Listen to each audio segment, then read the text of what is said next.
Partial derivatives and the gradient. What happens when a function has two inputs instead of one?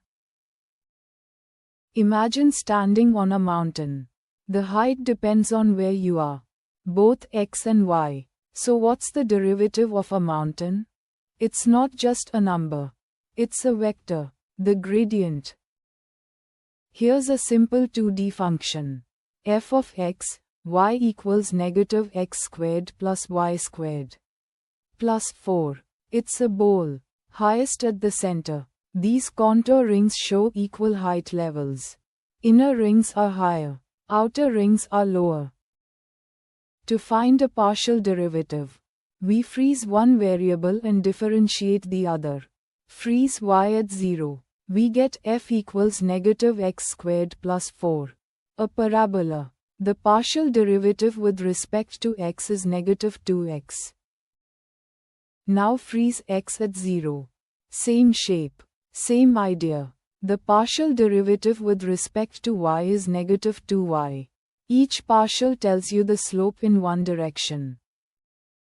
Combine both partials into a single vector. The gradient, nabla f equals the vector of partial derivatives. Negative 2x, negative 2y. This vector always points toward the steepest uphill direction. Now the hero animation.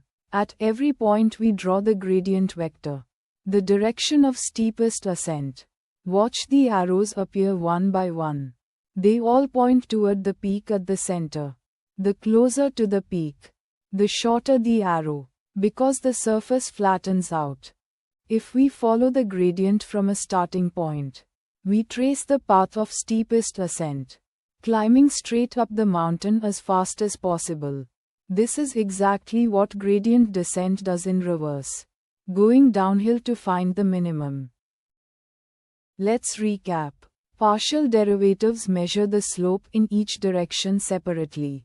The gradient combines them into a single vector pointing uphill. To minimize, like training a neural network, go opposite the gradient. That's gradient descent.